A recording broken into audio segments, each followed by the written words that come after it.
ancient, unsolved mysteries.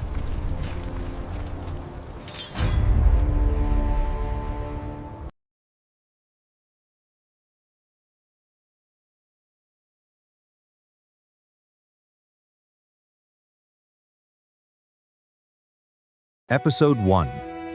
Dancing to Your End. The 1518 Dancing Plague. The dancing plague of 1518 in Strasbourg resulted in an estimated up to 100 deaths, with some sources suggesting as many as 15 people died per day at its peak from exhaustion, strokes, and heart attacks, though precise figures are debated. While around 400 people were affected by the uncontrollable dancing, the exact final death toll remains uncertain, with some contemporary records not detailing fatalities, relying on later accounts for the higher numbers. The start, July 1518. The outbreak began in the sweltering heat of July 1518 in the city of Strasbourg, then part of the Holy Roman Empire. The region was already a powder keg of misery, suffering from a sequence of bad harvests, severe famine, and outbreaks of syphilis, smallpox, and a new disease called the English sweat. Day 1, July 14th. The hysteria began with a single woman, Frau Trophea. Some sources also mention her daughter, Fraulein Emma Gotz. She stepped out of her half-timbered house onto a narrow, cobbled street and began to dance fervently. Hollow bullet the behavior. She twisted, twirled, and shook silently, without any musical accompaniment. Hollow bullet duration. She did not stop for hours. When exhaustion caused her to collapse, she slept briefly, only to resume dancing immediately upon waking. This compulsive solo marathon continued for nearly a week. What are you doing about this plague? Do something before we all succumb! We are discussing the matter. We ask for your patience. Silence! We will not be rushed! The progression and official response, from 1 to hundreds. As Frau Trophea continued, the phenomenon transformed from an individual oddity into a contagion. The first week, witnesses to Trophea's performance began to mimic her. Within days, more than 30 choreomaniacs had joined the frenzy, unable to stop moving. By August, the epidemic had exploded in size. Within a month, approximately 400 citizens were afflicted with the uncontrollable urge to dance. The official response: a fatal miscalculation. As the crisis deepened, the city council sought expert advice. Local physicians ruled out astrological or supernatural causes and diagnosed the dancers with hot blood, based on Galenic humoral theory. They believed the dancers' brains were overheated and that they needed to dance more to burn off the illness. This diagnosis led to a disastrous intervention that accelerated the plague. Prescription: authorities mandated that the afflicted dance day and night. Infrastructure: the city cleared guild halls and even constructed a wooden stage in the horse market to accommodate the dancers. Accompaniment: to keep the dancers moving, the town hired professional musicians and even strong men to hold the dancers upright so they would not stop. The result: this backfired catastrophically.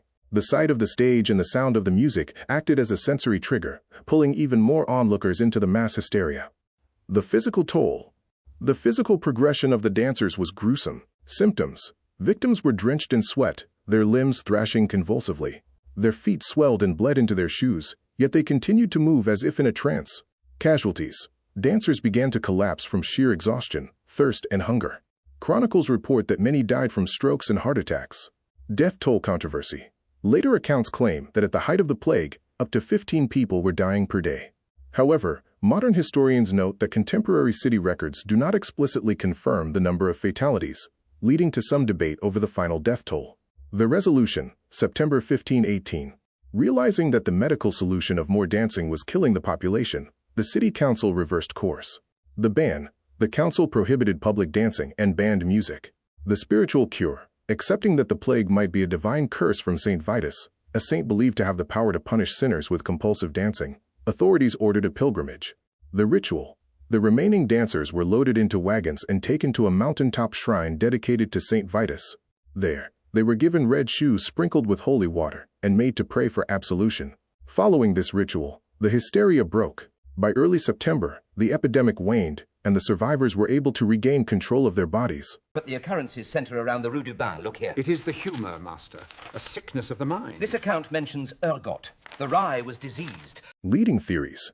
While 16th century physicians initially diagnosed the dancers with hot blood and prescribed more dancing to burn off the illness, modern experts have developed several theories to explain the phenomenon.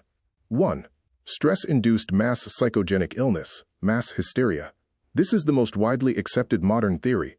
It posits that the outbreak was a collective mental breakdown, triggered by extreme psychological distress. The context: the people of Strasbourg were suffering through a ruthless succession of famines, failed harvests, severe cold, and new diseases like syphilis and the English sweat. The mechanism: experts describe it as a, quote, placebo effect in reverse, where shared fears and the power of suggestion cause physical symptoms. Because the population deeply believed in the curse of Saint Vitus, a saint thought to punish sinners with compulsive dancing, their psychological anguish manifested as this specific behavior. The spread: the hysteria was fueled by the sight of others dancing.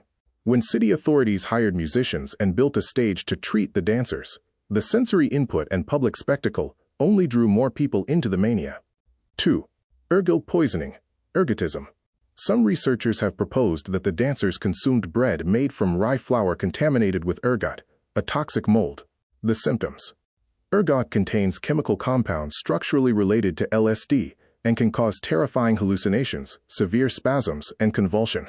The counter-argument: this theory is largely disputed by experts like Waller because ergotism restricts blood flow, often leading to gangrene, which would make it physically impossible for victims to dance vigorously for days. Additionally, ergotism does not explain why the outbreaks occurred in specific regional patterns along the Rhine and Moselle rivers. 3. Sydenham's chorea, St. Vitus's dance. This is a medical condition resulting from a streptococcus infection, rheumatic fever. The symptoms: it causes inflammation in the brain's basal ganglia, leading to rapid, uncontrollable jerking of the face and limbs.